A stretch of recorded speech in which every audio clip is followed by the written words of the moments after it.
Mastukun, Garua Daran Nat Ganat. Muchas gracias a los presentes por su compromiso con la ley.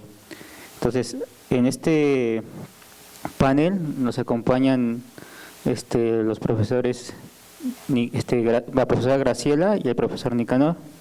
Entonces, primero procederé a presentar a la doctora Graciela, que ella es profesora de educación primaria, egresada del Colegio Hispanoamericano, es licenciada, maestra y doctora en pedagogía, egresada por la Universidad Nacional Autónoma de México. Es docente e investigadora en la ley en la UPN Ajusco. Docente del posgrado en la Facultad de Ciencias Políticas y Sociales de la UNAM. Autora del libro La construcción de una didáctica para grupos culturalmente diferenciados.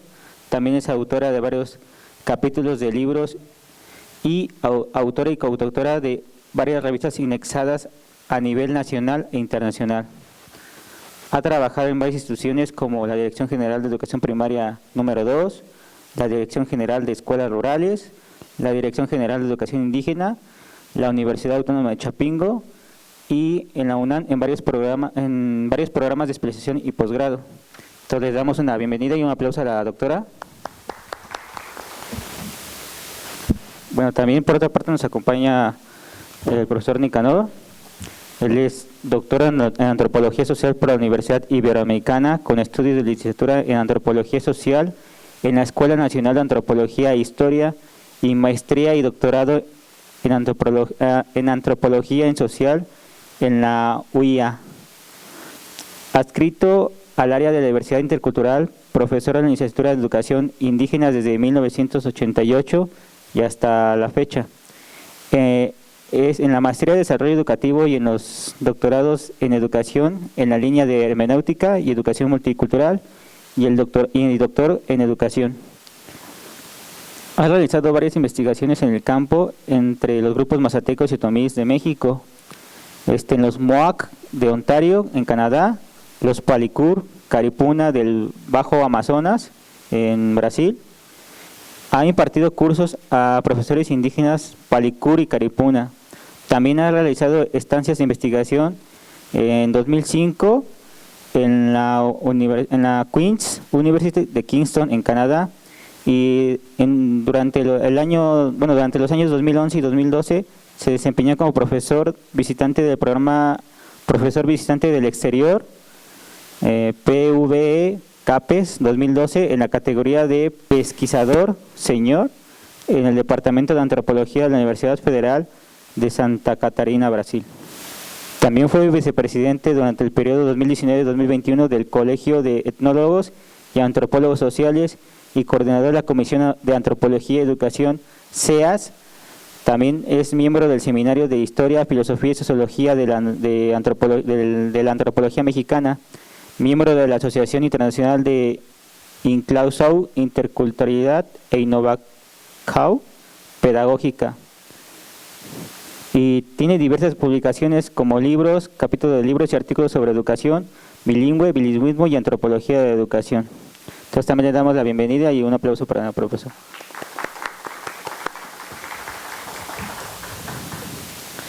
Bueno, como la primera mesa fue de los fundadores, ahora siguen los pioneros, los que le precedieron. Entonces vamos a ver un poco de la historia y lo que nos pueden contar los profesores. Entonces empezamos con la doctora Graciela. Okay, muchas gracias. Pues bueno, ¿sí me escuchan? ¿Sí? Ok. Pues buenas tardes para todas y todos. ¿Sí?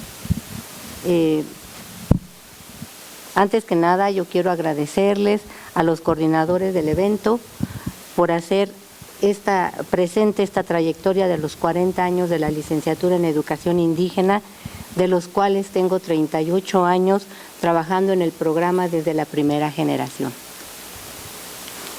a la fecha, porque sin interrupción. Quisiera iniciar este conversatorio señalando que mi primer vínculo con la educación indígena la tuve desde la Dirección General de Educación Indígena.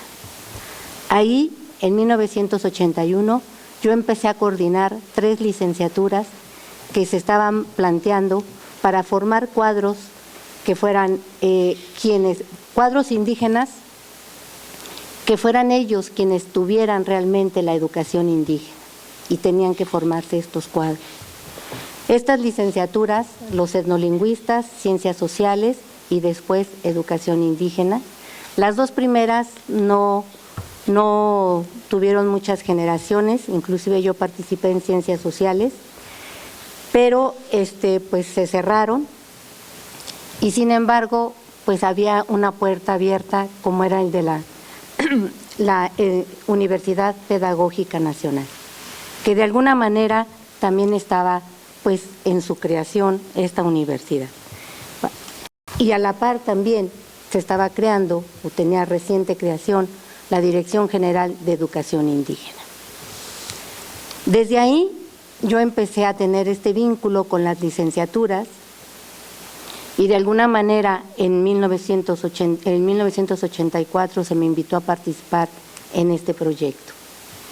Y desde ahí fue para mí un interés muy importante, porque el hecho de plantear en la política con el primer director general, Salomón Ahmad, que estaba en la Dirección General de Educación Indígena, el hecho de plantear que estas tres licenciaturas formarían cuadros y que realmente estuviera en manos de los propios indígenas la educación indígena, eso fue un punto muy importante de los que a mí me atrapó para poder estar con mucho interés en este proyecto. Esta política de formar cuadros, de alguna manera, sí, estaba con un convenio que nunca se concluyó, un convenio interinstitucional entre la Dirección General de Educación Indígena y la Universidad Pedagógica Nacional. Este convenio, de alguna manera, planteaba que, por un lado, la parte administrativa, la Dirección General de Educación Indígena, trajera con una beca comisión, como lo comentaron hace rato, una beca comisión con los estudiantes. Bueno, para nosotros eran estudiantes, ellos eran maestros, aunque la primera generación casi fueron supervisores. Y en efecto, eran puros hombres y solamente una mujer, ¿no? Como decía la maestra Magda, que me parece muy importante, porque esta parte era como darle un espacio que después fue abriendo, ¿no? para todas las compañeras que se fueron integrando poco a poco al programa. Cuando se inicia esta licenciatura, yo ahí sí tengo un poquito de diferencia con la ponencia anterior. Este plan de estudio sí se incorporó, o sea, la Universidad Pedagógica Nacional tenía un plan de estudio homogéneo, si ustedes quieren, con los primeros 4 semestres estaban de alguna manera con un currículum general y homogéneo. Todas las licenciaturas ahí se incorporaban. Y a partir del 5º semestre sí había la orientación sobre una licenciatura. Y en este caso, se hablaba de un plan de estudio del 79, pero como la licenciatura empezó en 1982, se hablaba del plan de estudio 82. Y esta licenciatura, de alguna manera, se tuvo que ajustar. Y yo sí creo que, independientemente de que, por un lado, en ese momento histórico de 1980, no había mucha formación en el campo del currículum, por un lado, pero se planteó que esta parte de la licenciatura sí tenía una orientación bastante antropológica, nosotros podíamos decirlo, pero sin embargo dio una apertura a abrir las puertas a nivel no solamente nacional, sino en América Latina, una universidad para indígenas. Eso me parecía otro punto muy importante que se tenía que tomar en cuenta, porque esta licenciatura y esta universidad estaba dando paso un paso para mí importante en el profesionalizar, ¿no? Pero profesionalizar en el sentido de no solamente de formarlos en el campo de la docencia, sino en el campo de la educación, que era mucho más amplio, ¿no? Que vendría de alguna manera a darle otro sentido a la formación de estos estudiantes. Quiero decir que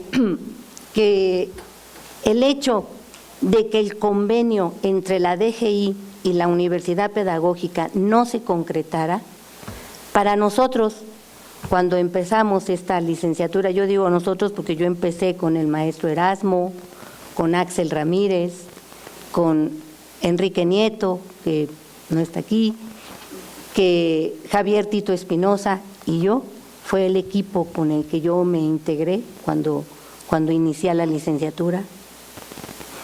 Y que de alguna manera, por ejemplo, siempre cada año teníamos esa dificultad de que se les autorizara la beca comisión a los estudiantes. Y siempre fue como una lucha entre el cuerpo académico y las instituciones para lograr que realmente se les diera esa beca comisión. Esa beca comisión implicaba que de alguna manera ellos vinieran por 4 años, ¿no? Y se tenían que sustituir, y esta es la parte que tenían que sustituir a estos maestros, entonces era como doble salario en un salario. Y esto implicaba mucho conflicto de alguna manera para que las generaciones siguieran y continuaran. Entonces siempre teníamos que estar en un constante diálogo con la dirección general, con las autoridades de aquí, para que estuvieran abriendo la posibilidad de esta licenciatura.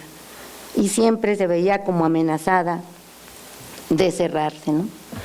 Y de alguna manera siempre estábamos como en este sentido de ver que muchos llegaran a nivel nacional. ¿Dónde cambia cuando entra una política de centralización, ¿no? Cuando cambia este programa de modernización educativa y se otorga a la administración en las federaciones el presupuesto de educación, y entonces tenemos que negociar con cada estado para que cada estado les diera la apertura a los profesores, porque después se convirtió más en profesores, a docentes, para que se vinieran a estudiar acá. Entonces ya no era solamente una negociación como fue al principio con la Dirección General de Educación Indígena, sino ahora era con los estados, con cada estado.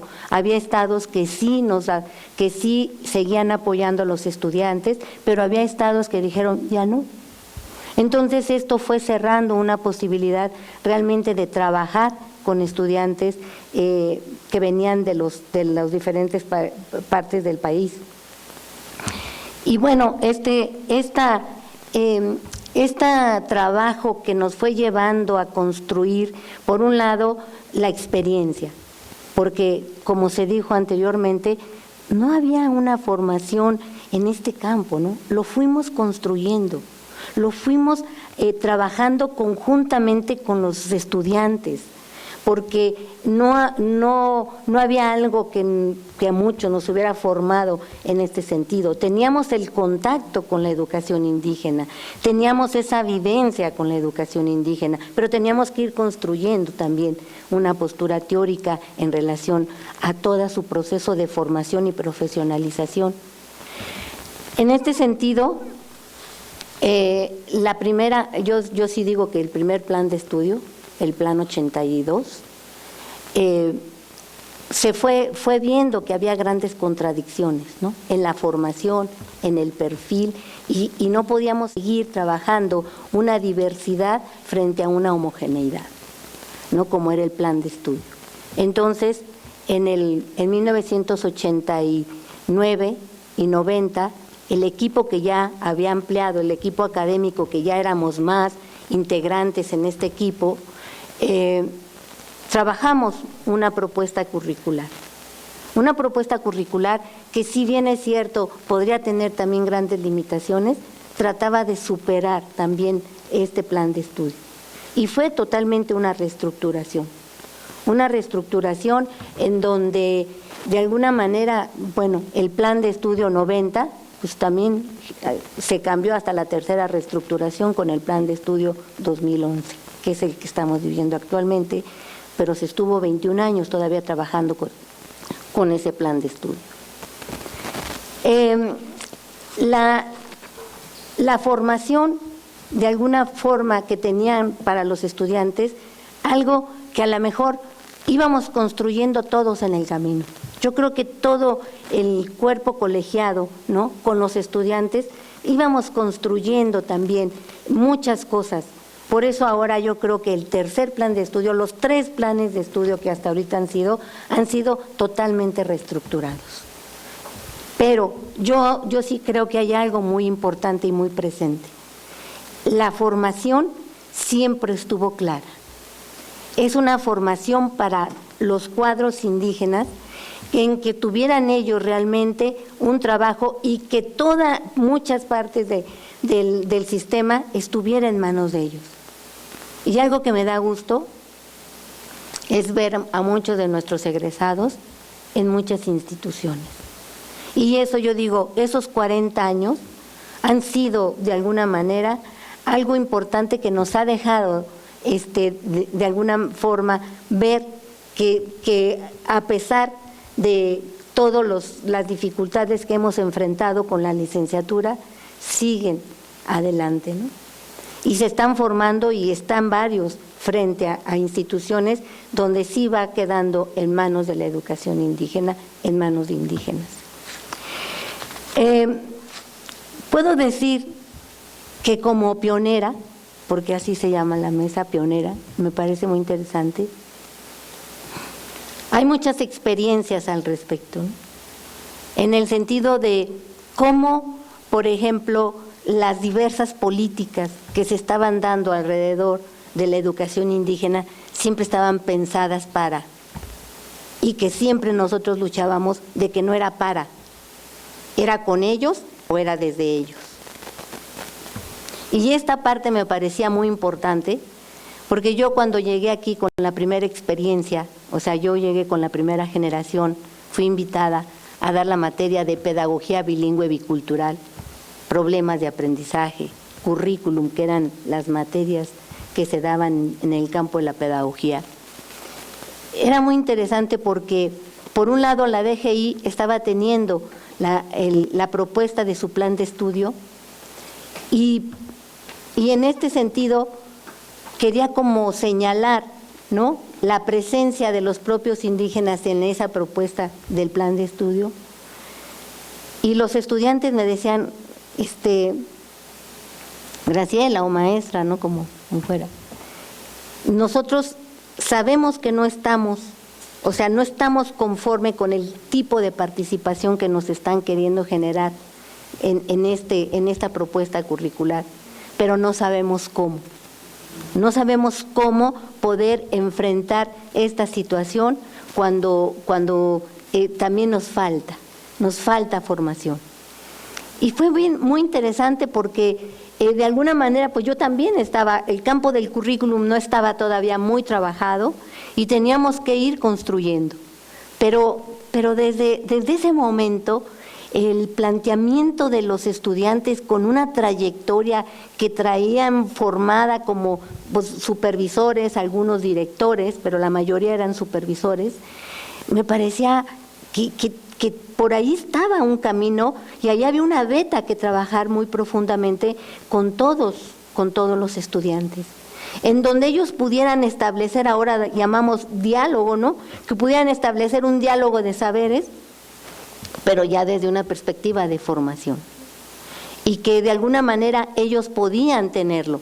Y esa presencia y esa actitud que ellos estaban planteando, por un lado formándose, pero apenas estaban en el 5º semestre, y por otro lado la demanda que les estaban haciendo, ¿no?, y el compromiso que sentían, pues me parecía que era interesante ver cómo lo manejaron, porque hay que ver que de alguna manera nuestros estudiantes, a pesar de que en efecto, como se señaló en la participación anterior, había cierta discriminación hacia los indígenas, Yo recuerdo que hasta caminando nos decían, ahí vienen los indígenas, ¿no? A todos los compañeros, porque era así como que no les era como difícil entender, ¿no? Que había una licenciatura en educación indígena.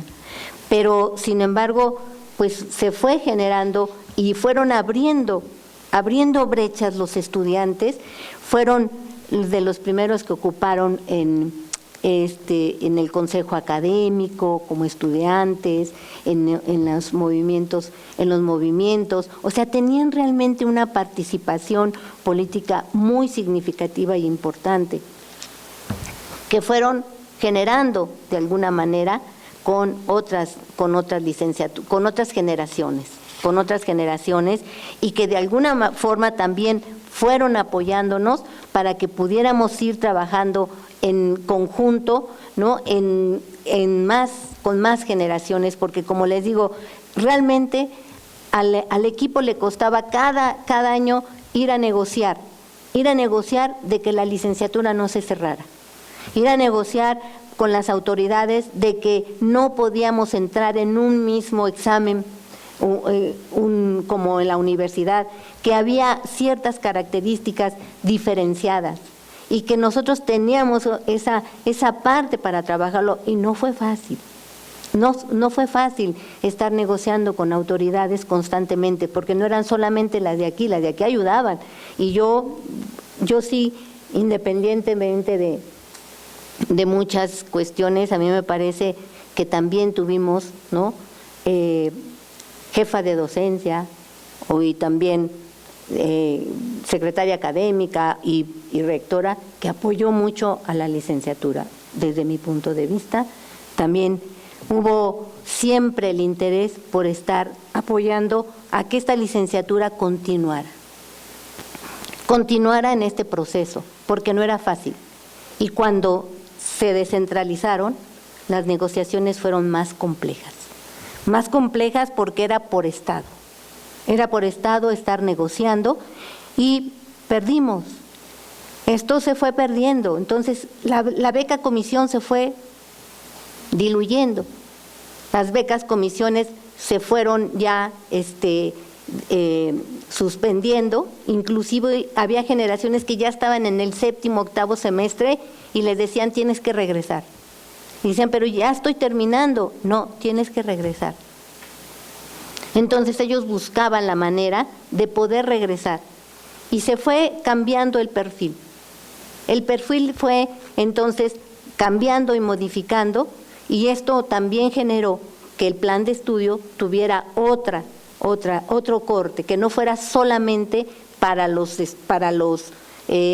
maestros en servicio, como estaba indicada, sino que también esta estuviera abierta para indígenas, y también preferentemente indígena, y se ha abierto, ¿no? Y esta licenciatura yo sí creo que tenemos que continuarla. Yo diría, como pionera, que los estudiantes egresados de la ley, en su proceso de formación, en cualquier plan de estudio, se ha cambiado su visión de pensar la educación indígena. Se me hace todo. Yo creo que como se vivían y como se asumían como indígenas, sí salen con otro pensamiento de lo que es realmente la identidad indígena. También pienso que la licenciatura, a pesar de sus inconsistencias, se ha ido fortaleciendo en la universidad pedagógica, ¿sí? Y estos 40 años nos lo dicen. La licenciatura también dio la oportunidad de abrir otros espacios a nivel universitario. Y la educación indígena está siendo ocupada por los propios indígenas. Y eso me parece un logro. La UPN abrió programas de posgrado que inclusive la Dirección General de Educación Indígena le planteaba a la UPN en un inicio dar programas de posgrado, pero no se logró. Entonces fue que se pensó en la licenciatura. Pero la primera intención en este convenio interinstitucional era un programa de posgrado. No se logró, pero se abrió la licenciatura. Y que ahora vemos que ya hay programa de posgrado. Muchos de nuestros estudiantes están egresados de este posgrado. Aquí tenemos presente algunos que terminaron y que ya continuaron. Esto me parece también un gran logro. Por todo lo anterior, yo sí quiero hacer un llamado al sistema educativo nacional, a las autoridades de la UPN y a todos, porque esta licenciatura realmente se fortalezca, porque esta licenciatura tenga una proyección a nivel nacional e internacional, independientemente de que se abran licenciaturas en los estados. Esta es la licenciatura pionera que nos ha llevado 40 años en construir muchos de nuestros conceptos, formas de pensar, de entender a la educación indígena, de sistematizar las problemáticas de la educación indígena. Y que esta licenciatura, que la estamos viendo, que de alguna manera ha disminuido por falta de, pues no sé, si de apoyo en otras instituciones, debemos luchar y luchar fuerte para que esta licenciatura continúe, porque esta es la que tiene que formar los cuadros profesionales para otras universidades que atiendan la educación indígena. Yo cerraría con esto esta primera parte, ¿no?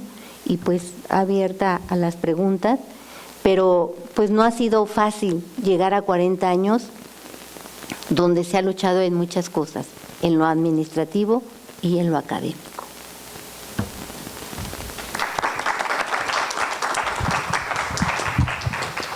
Agradecemos su participación a la doctora Graciela. Terminando la participación del doctor Nicanor, procedemos a las preguntas.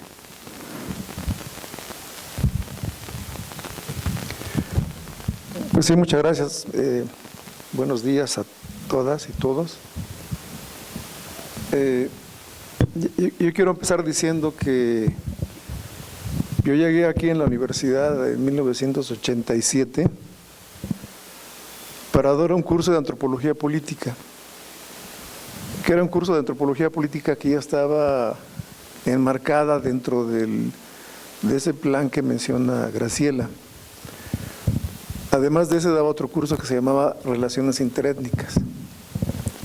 Son dos cursos que estaban planeados dentro del plan de estudios del 82, que era un nuevo plan de estudios que le llamaban 79, 82, profusamente así, ¿no?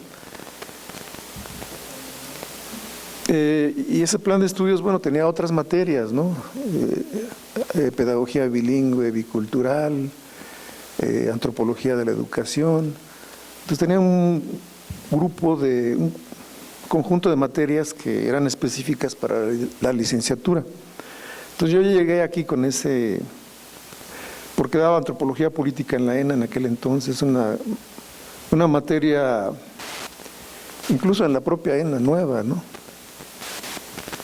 Entonces aquí vine a dar esa materia y eso me permitió involucrarme poco a poco con la licenciatura. Y me preguntaban, bueno, ¿y por qué estás en la pedagógica? Bueno, porque está ahí un programa de educación indígena y que parece atractivo, ¿no? Que es un lugar donde se puede desarrollar y se puede hacer antropología desde la disciplina, ¿no? Y de hecho yo pues aquí, desde entonces acá, pues yo me he formado en la pedagogía, o sea, así a paso de guarache, ¿no? Estar caminando y escuchando a mis colegas. Y he aprendido y me he hecho pedagogo, ¿no? Entonces a veces mis compañeros me critican porque ya soy más pedagogo que antropólogo, ¿no? Pero aquí en mi comunidad de pedagogos o de la pedagógica dicen que soy muy antropólogo todavía, ¿no? Entonces vivo con esa dificultad, con esa doble cara, ¿no? Antropólogo y pedagogo. Sin embargo, bueno, la licenciatura me ha enseñado a diseñar caminos, ¿no? Para combinar las dos disciplinas, ¿no? o varias disciplinas, ¿no? Porque no solamente estudio pedagogía, sino incluso hasta la psicología incursionado, ¿no? Entonces, bueno, esa ha sido un poco la historia que muchos de nosotros no contamos, ¿no? Pero que es importante contarlas porque forman parte de pues estos 40 años, ¿no? Que apenas estoy cumpliendo. Todavía no cumplo 40 años yo, eso lo quiero decir claramente. Soy tengo 34 años según mi historia, pero aquí en la pedagógica no van a creer de mi edad, tengo otra edad, ¿no? Bueno, yo escribí justo un poco antes de la pandemia, salió un libro que se publicó, que se llama Antropología y Educación, y entre los capítulos yo escribí uno a pedido, que se llama Antropología Política de una Profesión Indígena, y que salió recientemente. Yo acabo de adquirir el libro, y lo escribí haciendo una reflexión justamente sobre pues la licenciatura, ¿no? La trayectoria que ha tenido, y lo trabajo desde esta perspectiva de antropólogo que soy, pues concibiendo al programa como una comunidad política, porque de hecho lo somos una comunidad académica, pero al mismo tiempo una comunidad política. O sea, me llamó la atención la presentación de Magda, un poco habló de esto, ¿no? De que somos una comunidad política, en el sentido de que llegamos incluso a reivindicar cuestiones indígenas, siendo no indígenas, ¿no? Entonces, de alguna manera, la licenciatura nos ha hermanado en el camino y nos ha enseñado un poco esto que pregonamos a veces, que es la relación intercultural, la construcción de una ciudadanía indígena pensada de otra manera, ¿no? Entonces, bueno, estas son las... yo no quiero cansarlos, ni mucho menos, pero sí les voy a leer parte de este texto, no es todo el texto, pero que para mí resultan importantes, ¿no? Entonces yo pensé que esta herramienta de análisis, la antropología política, que me ayuda a pensar, o nos brinda, mejor dicho, la posibilidad de estudiar la licenciatura desde diversos ángulos, ¿no? Nos ayuda a entender, a reflexionar, y sobre todo a mí, ¿no? A reflexionar sobre las formas de organización interna que se ha dado la licenciatura. Por ejemplo, la sucesión de poder, o sea, la transmisión y la sucesión de poder que se da internamente, que de los primeros años fue sumamente importante, porque yo creo que sin esa organización política de los estudiantes, pues no estaríamos aquí, no estaríamos hablando de la licenciatura en educación indígena. Yo creo que parte de la historia que nos va a contar Elías, y aquí el otro colega Francisco, Antonio también, nos va a decir mucho de esto, ¿no? De cómo la organización estudiantil fue tan importante, donde no solamente se organizaron a nivel político, sino que también hubo lealtades, ¿no? Lealtades étnicas que se discutían internamente, casamientos interétnicos también, los hubo, muchos casamientos interétnicos. Tenemos muchísimos casos, ¿no? Muchas reglas de autoridad que se fueron construyendo y que se implantaron como normas de autoridad, entre otras cosas. Una estructura de poder que se fue dando y que pues fue con el tiempo cambiando, ¿no? Una estructura que empezó como una comunidad corporativa, es decir, como las comunidades corporativas, ¿no? Cerradas, ¿no? Pero con conflictos internos y con arreglos internos, ¿no? Comunidad corporativa que aquí hay un elemento que los profesores mostraban con los primeros tiempos, era que traían o había una influencia muy fuerte de las formas organizativas del sindicato, del CENTE, ¿no? Del CENTE. Pero no tanto del CENTE, yo quiero aquí matizar a las nacientes movimientos de la ACENTE, o sea, de la CENTE, y sobre todo de Oaxaca y Guerrero, ¿no? Entonces me interesó esta forma de cómo se tomaban las decisiones y que esto ha sido vital para la vida de la institución, de la licenciatura. En este trabajo yo le comento que, y quiero comentarlo aquí también, de que traté de mostrar un poco la experiencia de los profesores indígenas en la UPN, los antecedentes de la licenciatura, cosa que ya no voy a repetir aquí, ya se ha dicho mucho acerca de los antecedentes, la política institucional de inclusión, o sea, el comportamiento que ha tenido la institución para asumirse, y no se ha asumido del todo como una comunidad en la que convivimos, no solamente indígenas, sino también no indígenas con especificidades, ¿no?, culturales, ¿no?, que no reconocemos, ¿no? Entonces, y esto ha generado muchos problemas, pero también en mucho tiempo ha imprimido a la institución pues, mucha riqueza, ¿no?, en cuanto a su vida académica. Bueno, y termino el artículo, y también lo voy a comentar aquí, es un poco las discusiones y polémicas que sostuvimos durante la implantación del Plan Curricular 2011, que fue, pues yo no quiero llamar viacrucis, ¿no?, simplemente suscitó un ambiente de discusión realmente que tuvimos como desenlace, bueno, pues un nuevo plan de estudios finalmente, con un nuevo perfil, con unas nuevas características curriculares. Y dentro de esto, bueno, yo quiero destacar aquí que de ese proceso, como todos nosotros aquí, resulta muy complicado hablar de la licenciatura sin hablar de nosotros mismos, ¿no? Y creo que es para todos los que estamos aquí presentes. Se resultaría muy difícil hablar de la licenciatura si no habláramos de nosotros, como actores, ¿no?, de esta licenciatura. Entonces de eso yo quiero hablar también, porque creo que ha sido un tema que no se ha abierto claramente, ¿no?, a la discusión, pero que fue motivo de muchas discusiones en la universidad por el hecho de ser indígena y no ser indígena en la licenciatura, ¿no? Y de cómo incluso en la propia licenciatura se construyeron identidades indígenas insospechadas, ¿no?, otras identidades que no podíamos entenderlas, ¿no?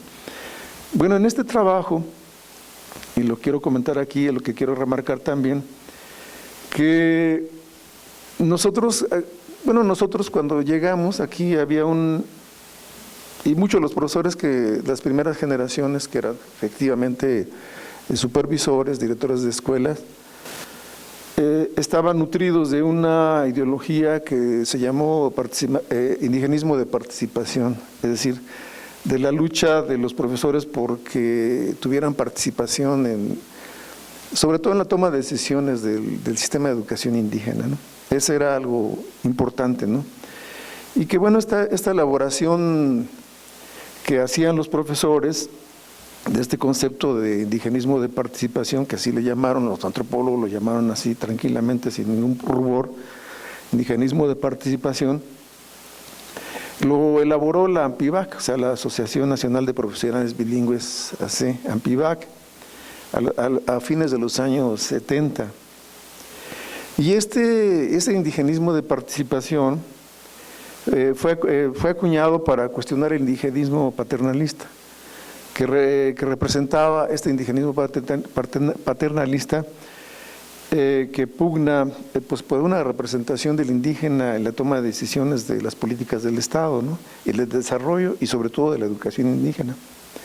Entonces, este concepto adquirió un carácter de un movimiento político que tuvo amplia repercusión en las organizaciones de profesores indígenas en todo el país, ¿no?, cuestionando la educación, que cuestionaba la educación, abiertamente la educación paternalista, el discurso integracionista del indigenismo mexicano, racista, etnocida, y que proponía transitar de una educación indígena, educación para indígenas, a una educación indígena. Creo que las primeras generaciones pues tenían esta ideología de la participación indígena, ¿no?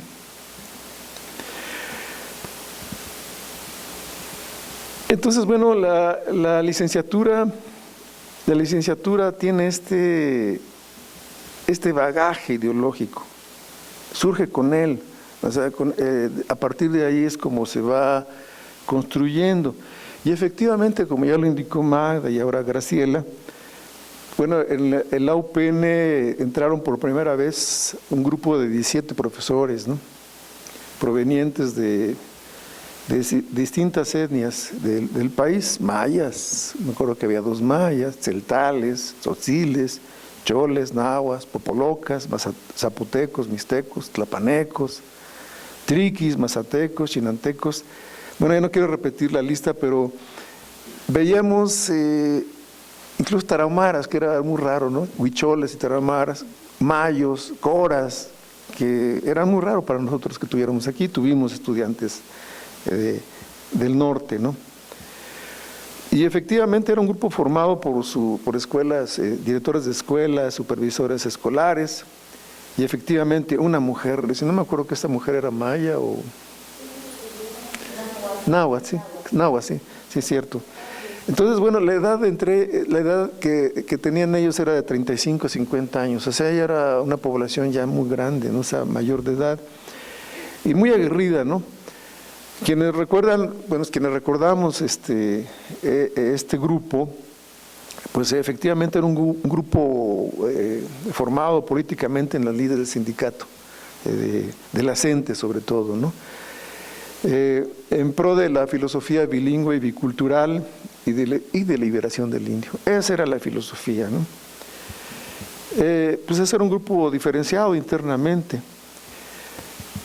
Ahora, por otro lado, bueno, se ha hablado aquí del convenio, y efectivamente había un convenio, hubo un convenio por escrito incluso, y muchos estudiantes nos lo mostraban, algunos lo tenían como cuadro de su sala, de su comedor,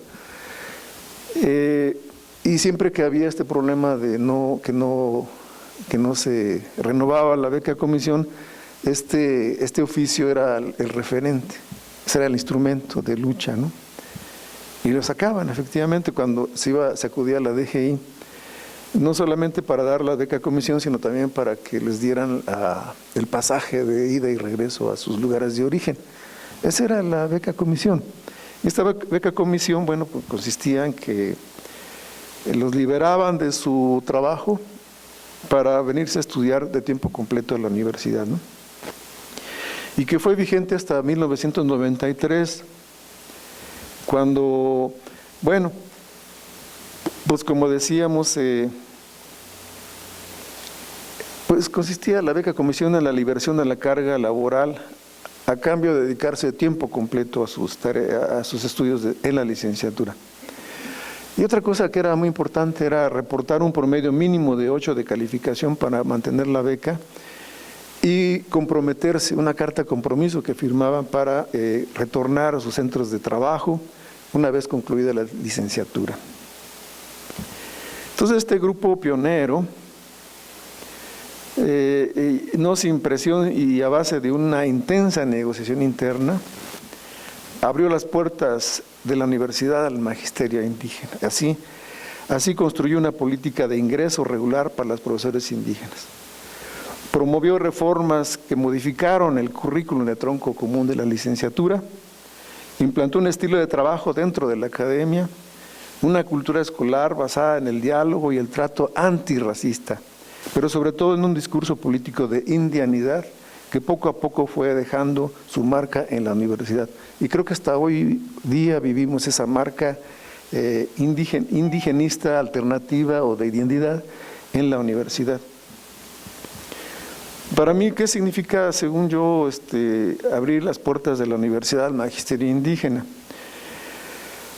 Bueno, que ese es un discurso que como planteamiento político adopta varios significados. Evidentemente se trata de una política de inclusión, aunque en su momento fue considerada como una política integracionista, formulada por la institución para dar cabida a los profesores indígenas en la formación profesional de magisterio a nivel superior. Una política de inclusión, sí, con características de una política de acción afirmativa. Poco después, cuyos matices y algunas dimensiones específicas que habrá que señalar brevemente. Se trata de una directriz política enunciada por los directivos y funcionarios de gobierno, pero también representa una política forjada por los profesores indígenas y sus organizaciones. Como fenómeno político que hemos observado, es quizás cuando el ministro de Educación, Fernando Solana, en turno, cuando secretario en turno, recoge las demandas del ANPIVAC y da instrucciones al licenciado José Ángel Vizcaíno, rector de la universidad, 1982-1983, que de paso los rectores duraban muy poquito tiempo, ¿sí? Para abrir un programa de licenciatura para formar a profesores indígenas bilingües del país. En aquella época, la propuesta de formación de profesores indígenas bilingües constituye una vieja demanda de las organizaciones indígenas de este país. Bueno, una vieja demanda que, no quiero cansarlos, pero que viene desde el 73. O sea, si rastreamos la historia, ¿no? Es una vieja demanda. Cuando un grupo de profesores náhuatl, 17 profesores náhuatl, se reúnen en Huachinango, Puebla, para discutir el tema de la pérdida de su lengua, ¿no? Y la preocupación que tenían por revitalizarla y la necesidad de abrir a formarse profesionalmente en estas situaciones en las que ellos estaban trabajando. Entonces, bueno, este grupo después vino, creció a nivel nacional y se forma el ANPIVAC. No quiero hacer cansada la historia del ANPIVAC, pero el ANPIVAC tiene una historia muy importante y de contribución política para la formación de esta licenciatura. Entonces, bueno, las características de esta política básicamente eran, desde mi punto de vista, dos. Uno, la participación del indígena en el diseño de su propia educación y el cuestionamiento sobre la participación de actores no indígenas en la educación. ¿Sí?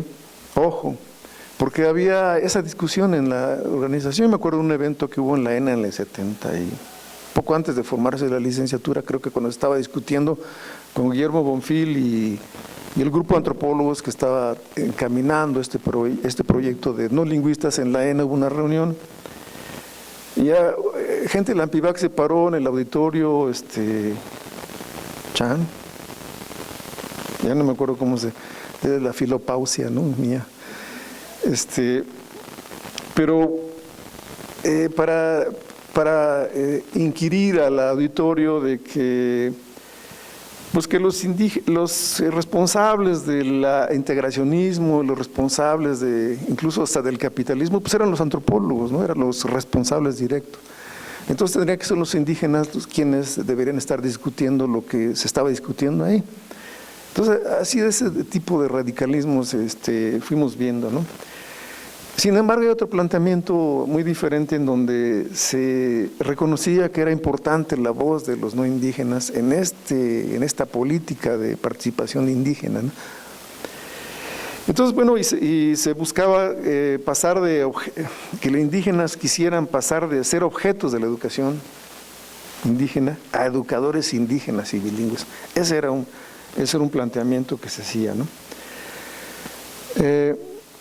Otra cuestión era la investigación del indígena de su propia realidad y el cuestionamiento sobre los investigadores no indígenas de la realidad indígena, pasar de objetos de investigación a sujetos de investigación. Era una demanda también.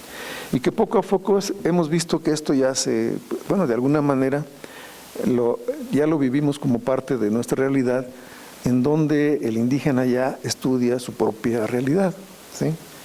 Sin acudir a la colaboración, como antes se hacía, del no indígena, ¿no?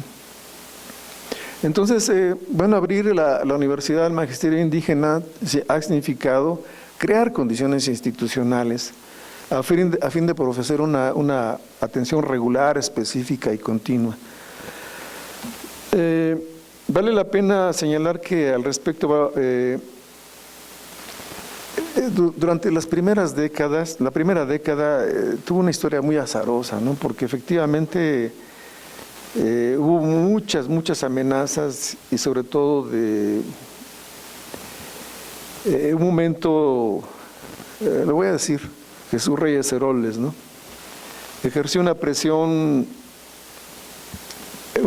a la UPN para que, pues, que atendiera a la población indígena, ¿no? Pero que debería atender las demandas del sistema educativo nacional y no de las doctrinas políticas de las organizaciones indígenas. Esto lo matizo porque así fue, ¿no?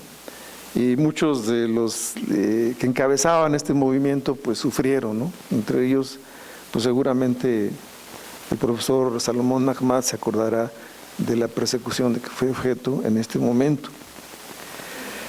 Entonces,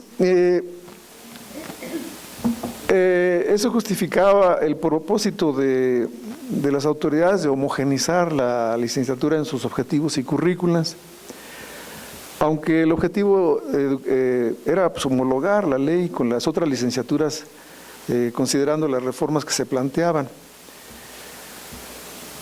Aunado a esto que eran presiones, se añadían las críticas de algunos funcionarios que consideraban inadecuado, incluso hasta los 90, ¿no? Todavía se consideraba un programa inadecuado, inoperante, teoricista, etnicista, elitizado y alejado de la realidad rural e indígena, ¿no? Entonces escuchamos muchas críticas de esto, ¿no? Pese a todas estas críticas, el programa se mantuvo gracias a la presión de los estudiantes indígenas ante las autoridades en turno. O sea que lo que quiero decir es que gracias a los estudiantes, a la organización interna y a la lucha fuerte que dieron, y que en esto pues tuvimos que acompañarlos de alguna manera si estábamos creyendo que la educación indígena era posible, ¿no? ¿Qué ocurre? Otra cosa la que yo me interesa hablar es que ¿qué ocurre una vez que los estudiantes indígenas ingresan y hacen vida académica en la universidad? Bueno, pues lo que hacen es la organización interna de los estudiantes que permite a esta primera generación y a las que le siguieron ganar un lugar en el consejo universitario, ¿sí? Consecutivamente desde el 87 hasta la fecha. Bueno, hasta la fecha no, creo que este último consejo académico ya no llegaron los estudiantes a ocupar el consejo, pero casi consecutivamente han formado parte del consejo académico y ese ha sido muy importante, ¿no?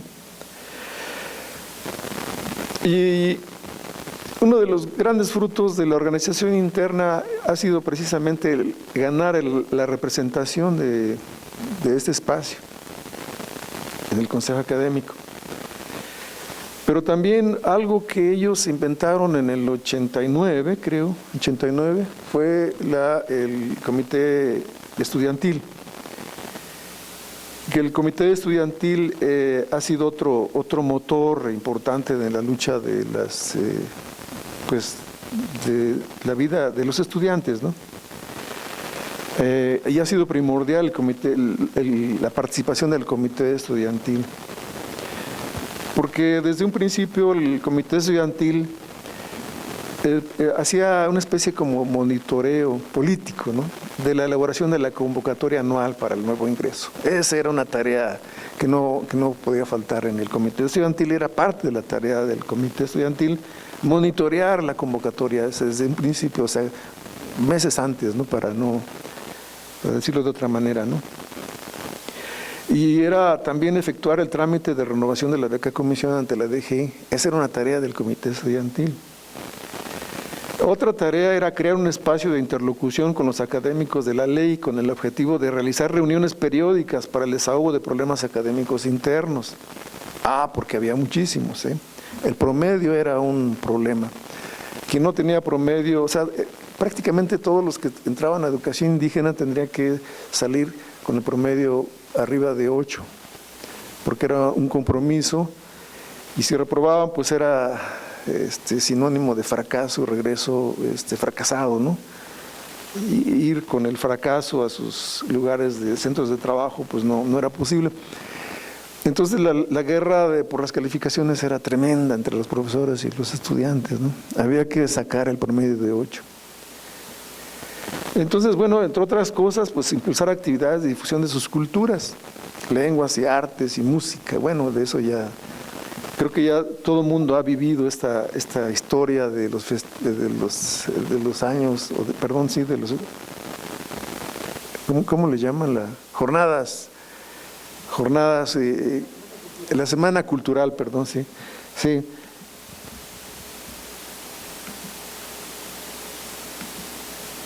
Caray, ya me perdí. Bueno, sí, ya, sigo, ya no les voy a hablar de la reforma curricular. En la reforma, como les decía, este bloque de materia estaba compuesto por antropología de la educación, antropología política, antropología económica, sociolingüística, pedagogía bilingüe y bicultural, relaciones interétnicas, historia de la educación indígena 1 y 2, planeación curricular para la educación bilingüe, diseño de materiales didácticos y seminario de tesis 1 y 2. Ese era digamos que ¿cómo le llaman? El área de concentración profesional. Bueno, las asignaturas del área de concentración profesional eran impartidas por profesores de la Academia de Educación Indígena, y las asignaturas de las áreas de educación, formación básica y de integración vertical por las academias de metodología, educación básica, español, historia de las ideas y matemáticas. Bueno, ya no les hablo, ya les hablaron de cómo se fue modificando, ¿no? Hay algo muy importante aquí que vemos desde el periodo de 90 al 2011, que es una lucha feroz por la diferencia, una lucha interna por la diferencia. Es decir, lo indígena y no lo indígena en la licenciatura. Entonces, eso lo hace muy complejo, ¿no? Muy complejo porque en la licenciatura de alguna manera se ve impactada por el surgimiento de muchos movimientos indígenas, organizaciones indígenas que luchaban por tierra, educación, salud, en ese momento, ¿no? Por ejemplo, la celebración del 5º centenario, que como licenciatura participó casi pleno de la licenciatura a partir del comité estudiantil, de la conformación de una comisión para le llamaban anticelebración del 5º centenario, ¿no? Y que en esto estaba la discusión de la modificación del 4º constitucional. Y bueno, pues se fue en el 92 justamente cuando, incluso pasó una foto allá en el Zócalo, cuando se hizo un evento muy importante en donde la licenciatura prácticamente estuvo en el Zócalo, ¿no? Festejando la reforma del 4º constitucional. Bueno, y luego se viene el zapatismo. El zapatismo, eso pues aumentó el vigor de la licenciatura. Y se vienen celebrando encuentros de muy diferente tipo. Por ejemplo, nos acordamos de uno de 1991, que es un encuentro de organizaciones indígenas y educación, donde estuvieron la mayor parte de organizaciones indígenas, tanto oficialistas, como les llamaban, como independientes, ¿no? Donde se discute, bueno, pues algo que era muy evidente y era hasta grotesco, el hecho del abandono completo de la educación indígena. O sea, no había educación indígena.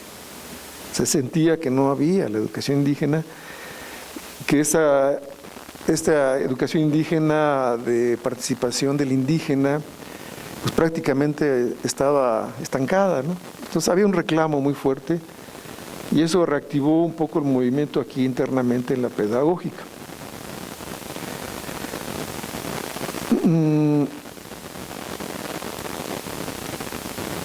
Otra cuestión que dejo, a ver, ¿qué deja la experiencia del Plan Estudios 90? ¿Y qué resultados académicos y políticos arroja?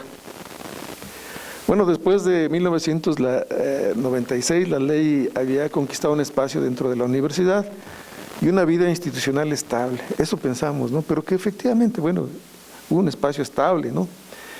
Donde el ingreso, la permanencia, el carácter indígena de los estudiantes dejó de ser el problema central por dos razones, ¿no?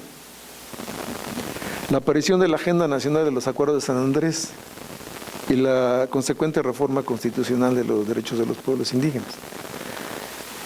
El segundo, se abrió al debate el carácter intercultural y autonómico de la educación de los pueblos indígenas. ¿Qué influencia tuvieron estos debates en la vida interna de la universidad? Bueno, yo considero que en primer lugar el movimiento zapatista no solo cuestiona las bases de resistencia de la sociedad, sino también la crítica al papel de los profesores indígenas actuantes en las comunidades indígenas, ¿no? Que eso creo que fue algo así como un balde de agua fría, ¿no? Que para los profesores indígenas, ¿no? Y en segundo lugar, influye en las iniciativas de reformulación de los objetivos de formación profesional con perspectiva intercultural y pone en la mesa de discusión los temas de autonomía y ciudadanía indígenas. Son los nuevos temas que se debaten en la ley, puesto que ahora las preocupaciones de los estudiantes están dirigidas a buscar alternativas educativas. Creo que todos, desde entonces hasta la fecha, estamos en la búsqueda de alternativas para la educación indígena. Por otra parte, no lo puedo dejar de mencionar que los estudiantes egresados de estas generaciones poseen un alto nivel propositivo en sus alternativas de trabajo, justamente. La creatividad con que se desempeña permite la innovación pedagógica, el uso de enfoques bilingües en la medida de lo posible y el mantenimiento y la revitalización de las lenguas indígenas, etcétera, ¿no? El debate sobre lo indígena, que es algo que no quiero dejar pasar y que estuvo muy presente en la reformulación del plan de estudios, que nos percatamos, ¿no? Que se abrió esta discusión cuando un grupo de estudiantes pide su participación en la discusión del nuevo plan de estudios.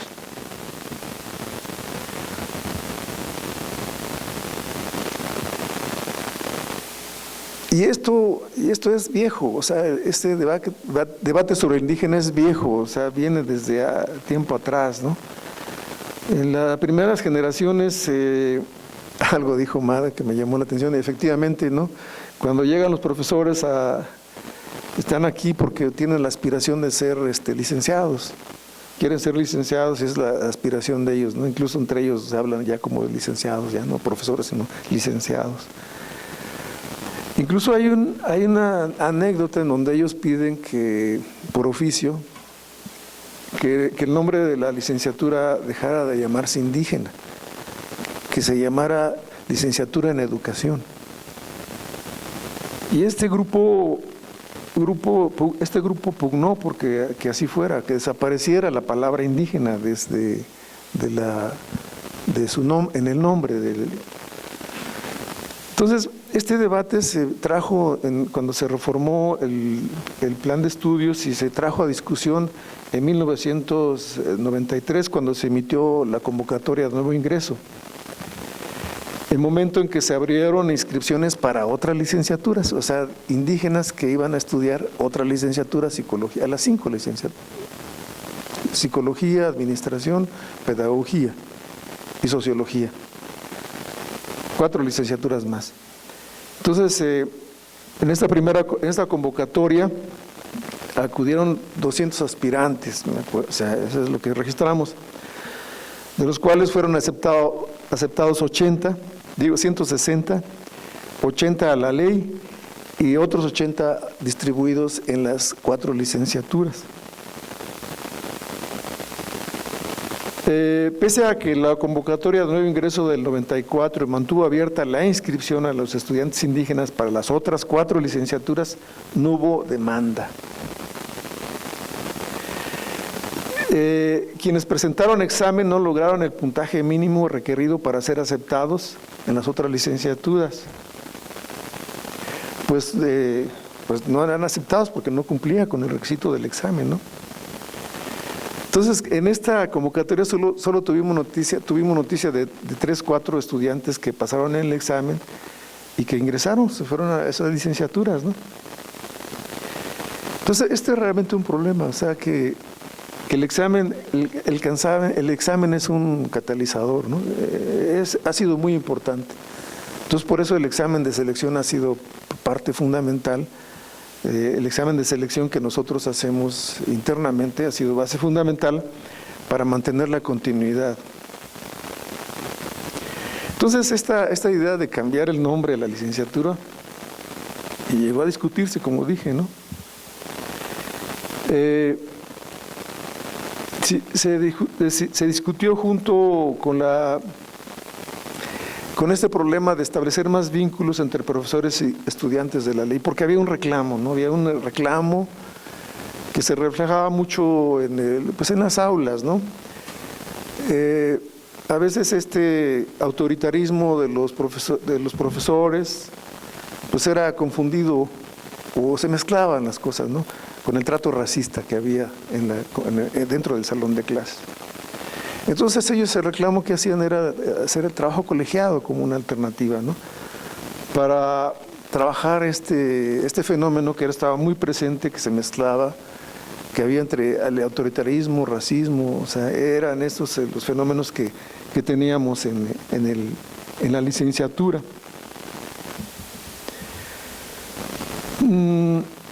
Entonces, bueno, desde entonces hasta la actualidad, la denominación indígena ha causado muchas controversias, ¿no?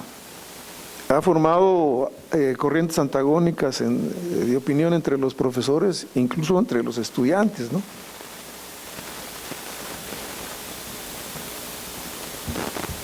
Y ha venido cambiando, o sea, y se han escuchado muchas voces, ¿no? A partir del 99 se introduce la palabra intercultural, así como se introduce, ¿no? Y entonces a partir de ahí empiezan las semanas culturales a cambiar incluso de nombre. Se llama Semana Intercultural de la Licenciatura, ¿no? ¿Sí? Más adelante, hasta en mayo del 2016-17, cambió de título. Ya no le llaman Semana Intercultural de la Licenciatura de Educación Indígena, sino Semana de los Pueblos Originarios. Entonces se armó un gran escándalo entre el alumnado cuando un grupo de algunos de las últimas generaciones decidió quitar el nombre por completo de la licenciatura en el anillo de símbolo de egreso, para dejarlo solamente como licenciatura en Educación Indígena. Es un detalle aparentemente intrascendente. En el anillo le quitó la palabra indígena. Eso armó escándalo entre los estudiantes. ¿Por qué le quita el título, ¿no?, de indígena? A preguntar a los estudiantes, yo mismo les preguntaba ¿de dónde proviene el concepto de pueblos originarios y qué relación hay con sus demandas de identidad y derecho a la educación? La respuesta ha sido: los pueblos indígenas son pueblos originarios, son la raíz de la historia de México. Es por ello que caben algunas reflexiones sobre el cambio de nombre que ocurre en la esfera del lenguaje, del uso del lenguaje, ¿no? El cambio en el uso del lenguaje sustantivo indígena por el de pueblos originarios. El profesor Semo plantea que este concepto de pueblos originarios es un concepto vago en su origen, dificulta la sustantivación, destituye el concepto clave indígena de la estructura racial y de la sociedad y pone en escena un lenguaje polisémico. Este término fue usado en la década de los 20 para definir los derechos territoriales de los pueblos indígenas de Canadá, que se popularizó en México en los 90. Actualmente se discute, por ejemplo, la diferencia entre los pueblos originarios de la Ciudad de México y los indígenas migrantes. No solo con la finalidad de analizar la diferencia cultural existente, sino para establecer derechos específicos para cada uno de ellos. El concepto indígena, en cambio, cobró un significado diferente con el movimiento zapatista, cuando divino como una fuente de orgullo, ironía y cosificación. Incluso una expectativa del reorden de la sociedad. Eso dice Semo, ¿no? De acuerdo con este autor, Semo, el desplazamiento de la noción indígena por los pueblos originarios es tan solo un ligero golpe al criollismo del imaginario nacional, que apenas es una reforma, ¿no? Yo agregaría que apenas se trata de una reforma del lenguaje, pero también de formas ideológicas de encubrimiento de lo indígena en una sociedad racista. Es evidente que los cambios del lenguaje son contextuales y que son resultados de los usos funcionales del lenguaje, en este caso la política. Considero por otra parte que persiste la vieja tendencia de encubrir lo indígena y de borrar su significado por la vía de la modificación de los usos del lenguaje sin modificar las prácticas sociales. Entonces, bueno, de entre las primeras generaciones floreció una corriente intelectual que sostenía que lo indígena en la ley no era un objetivo de la carrera, sino una postura política. Postura de los estudiantes que tomaban para luchar por el acceso a la educación superior y oponerse a la cultura occidental y al racismo. Este pensamiento lo traen de Bonfil. De Bonfil Batalla, cuando él trata de que los estudiantes indígenas vengan a las universidades para dejar de ser indios, para que en las universidades y en los centros de educación pues recuperen lo que son realmente pueblos históricos, y como un instrumento, lo indígena, como un instrumento de su liberación y de la descolonización intelectual. Eso decía Guillermo Bonfil. Entonces, bueno, ya no los quiero cansar más. Hay una reflexión que yo creo que todo el mundo comparte conmigo, que por lo menos hasta el 2000, lo indígena y ser indígena sirvió a los estudiantes indígenas y a la ley como un arma ideológica para frenar las tentativas de la universidad a la homogeneización, el proceso de ingreso a través del examen único, la homologación del currículum y el mestizaje cultural del ambiente de la institución, que es un instrumento de reflexión. Entonces, bueno, pues vimos que hubo un giro, ¿no? Hubo un giro donde en los últimos años ya no lo indígena deja de ser una postura política, ¿no?, de protesta y compromiso de los estudiantes indígenas, y pronto se convirtió en un paradigma educativo y una nueva práctica pedagógica que se intensifica como materia pedagógica y que revela un cambio drástico en la manera de focalizar los problemas educativos de los pueblos indígenas, ¿no?, y las metodologías de investigación incluso, ¿no?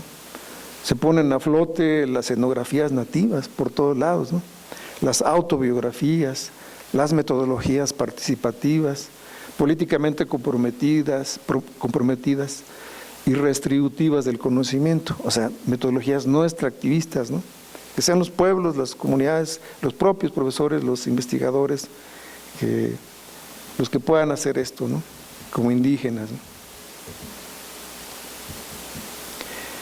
Entonces, bueno, ya no creo que es una reflexión final que yo quería hacer. Bueno, y este último plan de estudios del 2011, en este plan de estudios se refuerza el objetivo de estudiar la comunidad, la escuela, la familia, el grupo de parentesco, el grupo de amigos, asociaciones, organización, institución del barrio, de cuál forma parte el estudiante, sea ya del medio rural o del medio urbano. Especialmente con este nuevo plan de estudios, los docentes hemos notado una creciente reflexión de los estudiantes sobre la ética y la política de investigación educativa, ¿no?, y que la investigación educativa tiene una fuerte atracción sobre lo comunitario y de lo propio, de la cultura del estudiante indígena. Estudiar lo propio, la cultura, la comunidad, el grupo por medio de etnografías o autobiografías ha sido, creo que, el tema de mayor, donde más acudimos ahora para trabajar los problemas de las escuelas, los problemas de la educación en general, ¿no? Entonces, bueno, vemos por último, hemos visto con sorpresa el creciente interés de los estudiantes por la escritura autobiográfica, de narrativas llenas de colorido y de evidente riqueza antropológica. O sea, eso lo veo yo como antropólogo, ¿no? Pero seguramente mis colegas también lo ven de esa manera. Así también estamos viendo el futuro inmediato, el fruto de otros frutos de la licenciatura que hemos impulsado y que sin lugar a dudas están contribuyendo al conocimiento y a la educación indígena de este país, querrámoslo o no, veámoslo o no, creo que están contribuyendo de diferente manera. Bueno, pues muchas gracias, creo que me extendí.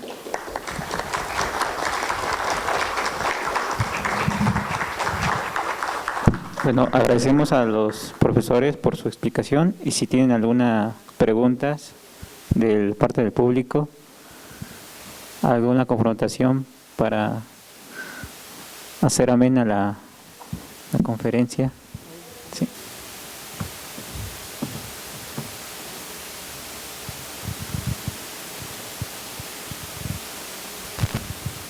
Sí, bueno, sí es verdad lo que dijo el doctor Nicanor, que había criterios para que permanecieran los estudiantes de esta licenciatura.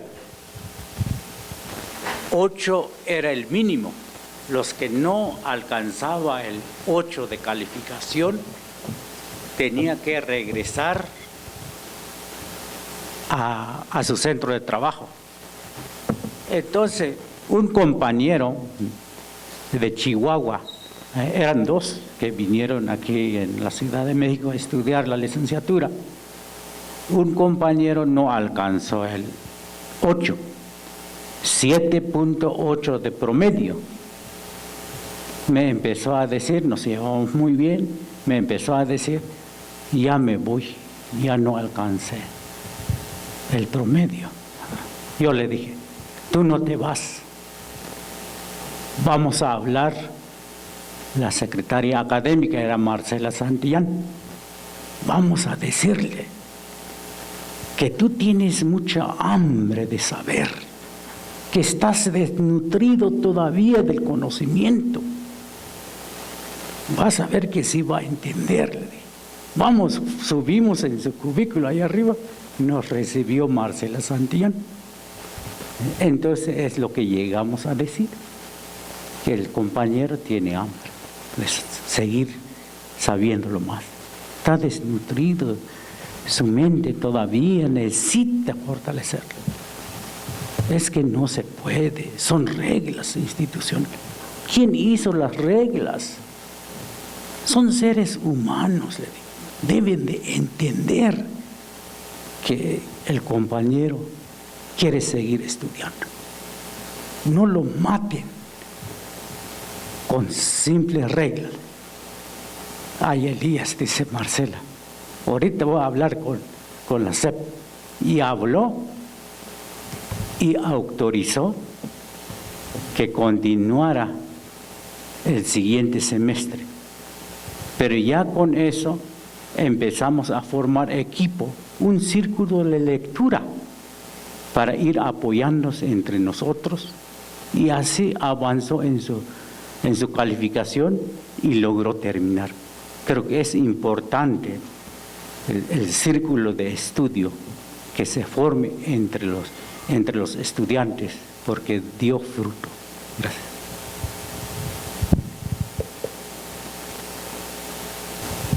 Gracias. Solo señalar que si nosotros hacemos una búsqueda bibliográfica de los programas que han sido pioneros en la educación indígena, a nivel Latinoamérica, uno de los que aparecen primero es justamente el programa de la licenciatura en Educación Indígena de la Universidad Pedagógica Nacional. Busquemos donde busquemos, de verdad, creo que esto a nosotros nos debe de tener muy orgullosos como parte de este programa, pero también como parte de la universidad.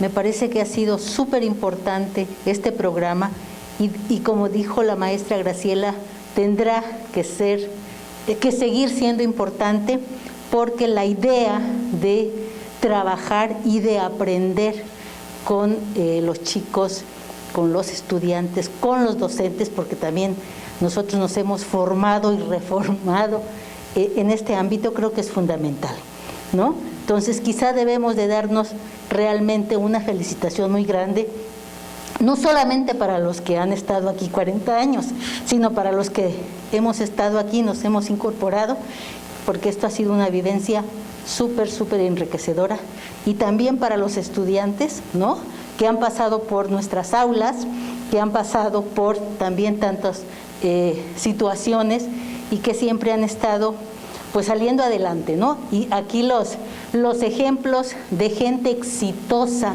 que ha salido de las aulas de la Universidad Pedagógica, digo, aquí tenemos a varios integrantes y yo creo que me parece que eso es bien fundamental, importante para este campo, ¿no? Entonces, bueno, en principio, a todos, pues una felicitación y qué bueno que podemos festejar, ¿no? Y que estamos aquí, ¿no? Muchísimas gracias. ¿Yo puedo decir algo?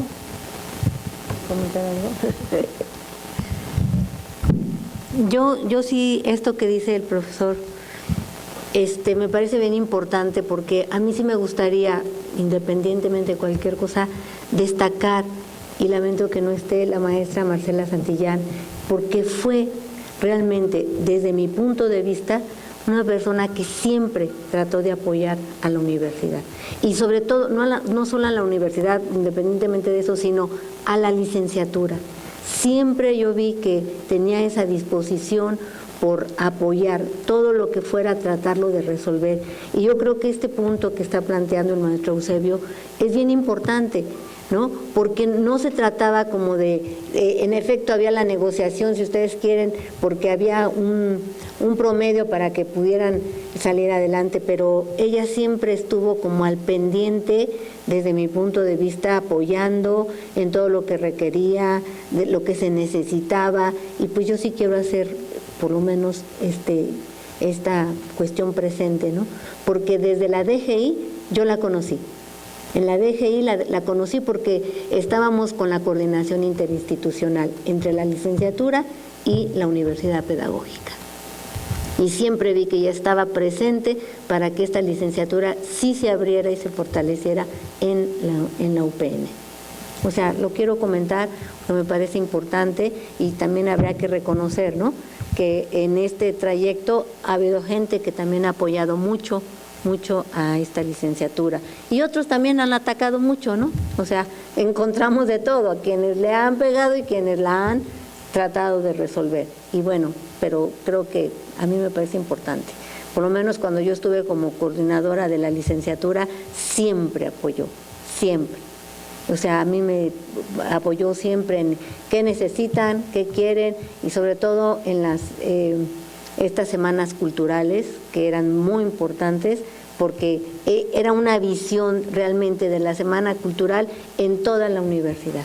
Era presente la presencia de los estudiantes de la licenciatura en la universidad, ¿sí? Y bueno, yo esto lo abro y lo dejo. Hay puntos de vista, pues sí, aquí tenemos puntos de vista distintos y visiones y experiencias. Para mí, ella tuvo mucho que ver para que esta licenciatura continuara. Siempre he dicho que en la universidad el equipo de maestros representa el ícono académico de la ley. O sea, para mí es muy grande y agradezco lo que acaban de decir. Siempre que escucha una disertación siempre se aprende. Entonces, yo tengo dos ideas, tengo dos percepciones que se convierten en preguntas. La primera idea es que, con lo dicho, se confirma que el magisterio tiene una movilidad ideológica que se ha transformado en diferentes movimientos sociales como magisterio, y eso es muy reconocible dentro del ámbito de la educación indígena. Y esto, desde luego, es diferente para cada estado, para cada región y para cada lugar. Esto me lleva a dos percepciones que inicié, que dije, y la primera percepción es que cuando la doctora Graciela comentaba acerca de las becas comisión que se dejaron de hacer, esta no autorización, creo yo, y esa es mi percepción a reserva que ustedes lo digan, y esto no quita la responsabilidad de la Universidad Pedagógica Nacional, porque una vez que se detienen a los compañeros, pero se crean también las licenciaturas en cada lugar. Por ejemplo, la subsede Chilapa, que en ese entonces la zona, el área náhuatl, prefirió crear la licenciatura en educación preescolar y primaria para el medio indígena, para que los maestros no se vinieran a Ajusco, porque eso representaba también una competencia al interior del magisterio.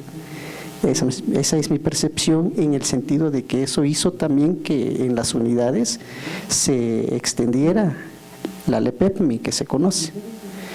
¿Y qué responsabilidad tiene la universidad? Pues bueno, a través de la unidad de UPN, ¿no? Porque ellos están conectados directamente con las unidades, y seguramente, porque así lo han dicho en algunas cosas, de que el plan y programas incluso en algunos lados no se ha actualizado, como lo han hecho ustedes aquí con los 3 planes.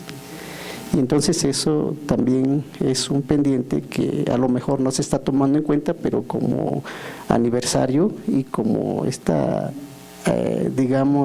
responsabilidad que tiene la institución como universidad, pues es importante y habrá que pensar. Lo otro, en el trayecto que comentaba el doctor Nicanor, él justamente fue mi maestro y es el que nos recomendó la bibliografía de Luis Enrique Corona, me parece, de la experiencia de la Casa del Estudiante Indígena. O sea, es una prueba muy importante para algunos que se concentraron en esos internados, y resulta que quienes llegaron eran cercanos de algún cacique, etcétera, ¿no? O sea, los privilegiados, por decirlo así. Y entonces, eso, para nosotros, bueno, yo no soy de esa parte, pero percibí que cuando nosotros nos venimos, los que vinieron justamente eran los allegados del supervisor, porque en ese entonces los supervisores y los jefes de zona ejercían un poder muy fuerte en cada región. Y entonces pues ahí el compadre, el amigo, el cercano, pues se venía. Y eso también generaba mucho problema, porque quienes tenían ganas de venir pues no se venían, etcétera, y entonces había preferencias. Entonces eso es algo que tampoco se ve, pero es un factor que a veces impide realmente que esto se desarrolle. Y por último, ahorita que estaban comentando acerca del nombre, que si es licenciatura en educación indígena, si es pueblos originarios, etcétera, ahorita estoy haciendo trabajo comunitario, porque de repente nos cuestionan mucho, porque dicen, bueno, ustedes están ahí en el grupo de expertos, en universidades, en el extranjero, y en su comunidad ni siquiera los conocen. ¿Cuándo han hecho trabajo dentro de la comunidad? Y eso a mí también me da como que pues, me entristece, y dice, pues ahora hay que entrar. Estamos haciendo trabajo comunal y estamos revisando los estatutos comunales. ¿Y qué creen? Que como eso está ligado con la ley agraria, es decir, con el Estado, así como la educación con el Estado, lo comunal también tiene su propio, fuerza en el sentido de la educación. Porque, por ejemplo, para la ley agraria, toda la narrativa de la ley agraria se refiere al ejido y se refiere a comunidad, pero en el término de comunes derivado de un concepto del sistema capitalista. Y entonces, ¿cómo asocias eso con los usos y costumbres? Y alguien puede decir, bueno, ¿y eso qué tiene que ver mucho con la educación indígena? Justamente con lo que acaban de decir, con el plan y programas 2011, que comentaban al último, que ahora está centrado en la comunidad. Habrá que ver qué tan fuerte está ese plan o las materias para poder incrustarse en ese sentido, porque es un juego de palabras que a final de cuentas el Estado siempre está propenso a aplastar las comunidades, sobre todo cuando no se entiende lo que son usos y costumbres ni por dentro ni por fuera. Nada más, gracias.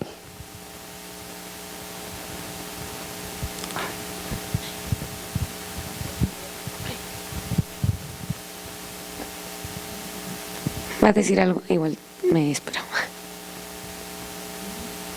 ¿Hablo? Bueno, yo quería preguntar, en todo este cambio, junto con los compañeros y compañeras egresados, las maestras, si se habla del cambio de cómo se han hecho los planes de estudio, que toda esta trayectoria, y algo que creo que no se ha comentado, pero a mí se me hace importante, es qué impacto ha tenido en la educación, específicamente en el área de educación bilingüe. Por ejemplo, bueno, antes era un requerimiento, no sé, los compañeros me dirán, compañeras, que hablaran una lengua indígena para entrar a la licenciatura, o nunca ha sido un requerimiento oficial. Sí, porque inicialmente, como era para docentes o de personas sí se requería que eran bilingües. O sea, porque era parte también el que ellos estuvieran como docentes bilingües. Y entonces, y realmente el perfil para las primeras generaciones, pues eran maestros bilingües, ¿sí? Y generalmente todos eran de población indígena. Entonces, de hecho todos, ¿no? Había quienes solicitaban inclusive ingresar que no fueran indígenas y pues se daba prioridad a ellos. Conforme fue avanzando también esto que les comentamos, de que se les fue evitando la beca comisión, porque ese era un punto importante para nosotros, fueron ingresando otros estudiantes, y nosotros decíamos, eso se discutió muchísimo, mucho ya, no tanto en el segundo plan de estudio, sino en el tercer plan de estudio, que fuera preferentemente, ¿no?, bilingüe o indígena, preferentemente, pero se daba la apertura a todos, ¿sí?, que tuvieran el interés realmente por trabajar desde la problemática de los pueblos originarios, ¿no? Claro, y bueno, en ese sentido, o sea, bueno, ahorita ya estamos en una era en la que, y está reconocido que uno no es indígena ni porque se vista de un pueblo, ni porque hable la lengua, está la autoadscripción. Y bueno, también dentro de esto, creo yo que estoy en una generación ya, o sea, del 2011 al 2017 que entré yo, pues si bien igual cambió la exigencia, con esa misma exigencia, también los perfiles de los alumnos, en este caso de mi generación, pues ya eran de bachillerato, ¿no? Y entonces, con este mismo cambio de exigencia, yo empecé también a percibir que si bien hay personas que no hablan, ya no había, creo que más de la mitad, en mi generación por lo menos, ya no eran de pueblos, ya no hablaban una lengua y ni se reconocían de así en la lejanía. Entonces, lo que a mí se me hacía de suma importancia es que a la par de la licenciatura en educación indígena también sería un reconocimiento como otras escuelas de que se cambiara también, por ejemplo, el Centro de Enseñanza de Lenguas Extranjeras al Centro de Enseñanza de Lenguas, ¿no? También fue una parte muy importante de todo este avance. Pero a lo que voy es que también, además de este avance que también estuvo gracias a todas y todos, a la licenciatura, aunque hay estudiantes indígenas en otras licenciaturas que también está esta cuestión de que no se acercan, por ejemplo, al programa de atención a estudiantes indígenas, porque como que justamente esto que se discutió hace rato de que se centra mucho en todo indígenas, educación indígena, ¿no? Pero también hay en las otras licenciaturas, y también con este reconocimiento del Centro de Enseñanza de Lenguas abierto a lenguas indígenas, también ahora en la Universidad Pedagógica es reconocida que podamos titularnos con una lengua, tengamos el derecho a titularnos con una segunda lengua que sea originaria. Pero creo yo que ahora, bueno, eso yo creo que son retos o no sé, también me pueden decir o no, comentarios, no sé bien que sea, pero creo que en este perfil que ahora se hace, creo que ya no se le ha dado tampoco el peso, específicamente yo lo hablo desde la línea de educación bilingüe, que es la que me ha tocado, que pues todos se van a educación comunitaria, a formación docente, y la línea de educación bilingüe es la que tiene como 5, ¿no? Y de esos 5, 3 son de otras generaciones porque no han acabado, ¿no? O así. Entonces, a nivel nacional, creo que si bien ha habido muchos avances en esta línea de educación bilingüe, tampoco se ha reconocido, creo, que es sumamente importante que prevalezcan y que los talleres también creo que si bien las demandas anteriormente fueron otras, creo que un reto ahora sería que se reconocieran también unos talleres de forma ya más profesionalizada para los alumnos y las alumnas que salen y se titulan con una lengua originaria, porque nos estamos preparando, ¿no? En el área también está este nuevo diplomado de técnicas de enseñanza, ahorita se me fue, pero que se está dando también aquí en el CEAL.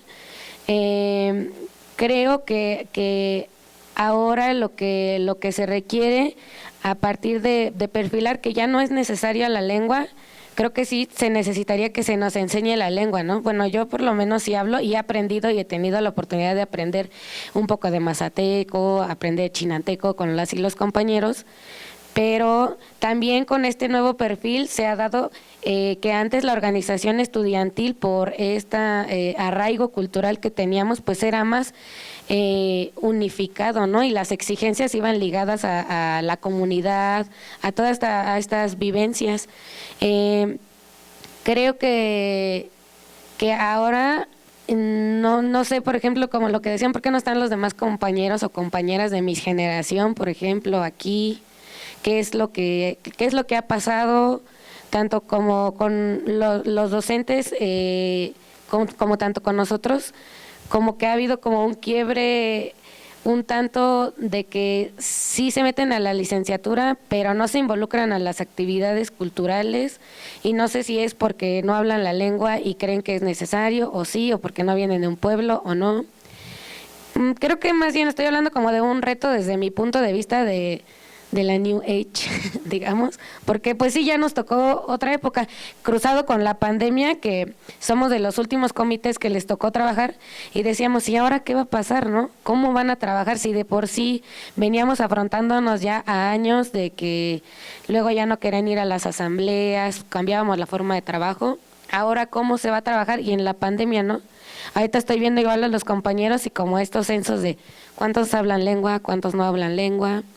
¿Cómo podría pues dársele esta importancia a no solo decir soy indígena, sino estoy trabajando aquí en la universidad, pero estoy trabajando con mi comunidad al mismo tiempo? ¿Qué estamos haciendo para no despegarnos, no? Como migrantes. Bueno, yo lo hablo como aquí, población residente indígena en la Ciudad de México. Gracias. Bueno, yo creo que es un tema central ese que mencionas, Diana. Efectivamente se ha discutido mucho aquí internamente cuando se estaba haciendo la reforma de este currículum del 2011, este problema que tú señalas, ¿no? Y bueno, junto a eso se ha venido viendo también el cambio de perfil del estudiante, es decir, ya no, pues yo no sé que en esta generación cuántos entraron que no hablan lengua indígena, pero cada vez hay menos, ¿no? Cada vez menos indígenas, pero que hay una, casi de manera explícita en el examen de selección, que se les pide que manifiesten el compromiso de aprender, si no se la saben, si no saben hablar una lengua indígena, de que la aprendan en el transcurso de su formación. Pero en la universidad no ha habido una política lingüística clara que se abra a las lenguas indígenas, que asuma que hay un compromiso de enseñar lenguas indígenas, y que ha habido intentos, ¿no? Por ejemplo, el CEAL es un intento interesante, pero que creo que a la institución le ha costado trabajo asumir ese compromiso de contratar a profesores indohablantes, o sea, de lenguas indígenas, para que se incorporen a la planta docente, ¿no? Creo que es una lucha que tenemos que dar todos, o sea, hacer un cambio profundo en esta política lingüística de la universidad, que de hecho no hay una política lingüística de la universidad. La quiso haber, pero una política de imposición del inglés como lengua obligatoria para estudiantes de todas las licenciaturas, ¿no? Cosa que se vino abajo porque ese intento era una imposición, algo que no se discutió en el seno de los grupos de trabajo, en las propias licenciaturas, de qué tan conveniente era que se incorporaran no solamente el inglés, sino las lenguas indígenas como parte del currículum, ¿no? Que se estudiara la lengua como se estudian otras materias, ¿no?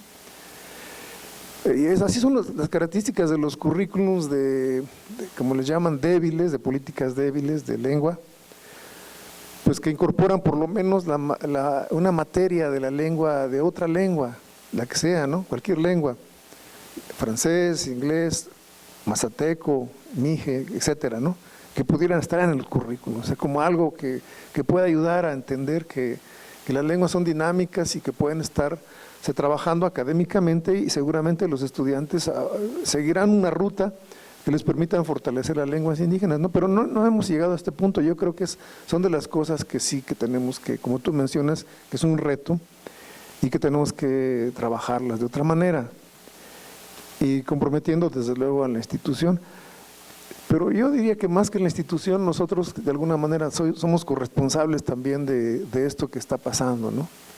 De que no le empeñamos el tiempo necesario para discutir y para comprometerse con el trabajo que se requiere para esto, ¿no? Eso pienso yo. Pero que es necesario, es muy necesario, ¿no? Yo voy a darte también un punto de vista. Mira, en efecto, el primer plan de estudio, el segundo estaba dirigido para población, ¿sí?, indígena. Entonces, como eran bilingües, se luchó mucho porque no tenían por qué pagar, otra lengua, ¿no?, dado que ya eran bilingües. Entonces, por eso a ellos se les acreditaba, ¿no?, la segunda lengua, que era el español, de alguna manera. Pero sí se ha movido el perfil, inclusive todavía medio se discutió en el plan 2011 esta parte, pero todavía teníamos alguna población en este sentido. Yo creo que este es un problema que se tiene que debatir, ¿no? Creo que hay algo que no se ha podido como concretar. La licenciatura, si bien es cierto que habla la cuestión cultura, y dentro de la cultura estamos hablando de la lengua, no era como la finalidad de enseñar lenguas indígenas, ¿sí? O sea que yo pienso que es otra cosa que tendríamos como que discutir o abrir otra posibilidad, ¿no? Pero sí el hecho de que él hable en otra lengua porque es un requisito para la titulación, ¿no? Eso es lo que tendríamos nosotros ahora que abogar, que fueran, y siempre hemos dicho que sean lenguas indígenas, ¿sí?, la que se maneje como la segunda lengua, en ese sentido. Pero yo creo que falta más, y yo lo veo ahorita como cierta cuestión de debilidad que tendríamos como que tratarlo bien en el plan de estudio, ¿sí?, manejarlo actualmente. Pero tampoco se pensó que en esta licenciatura se formara en la lengua, ¿no? Se ha dado, se introduce, ¿no? Yo creo que, por ejemplo, algo que no se trata y que se tiene que tratar mucho es el concepto de métodos en una segunda lengua, y que creo que por ahí falta, ¿no? Ahí hay cierta carencia, no sé, desde mi punto de vista, pero habría que plantearlo, ¿no? ¿Cómo podemos entonces hablar de una formación lingüística, ¿no?, dentro de esta licenciatura? Que no fue la intención y que se ha manejado desde mi punto de vista como algo que se tiene que tratar porque está dentro de la cultura, ¿sí?, y que se tiene que entender y manejar, pero yo creo que no es formar en la lengua. Ese es mi punto de vista. Sí. Bueno, agradecemos toda su participación, a los profesores Nicanor y Graciela por su presencia y sus experiencias. Educar para transformar.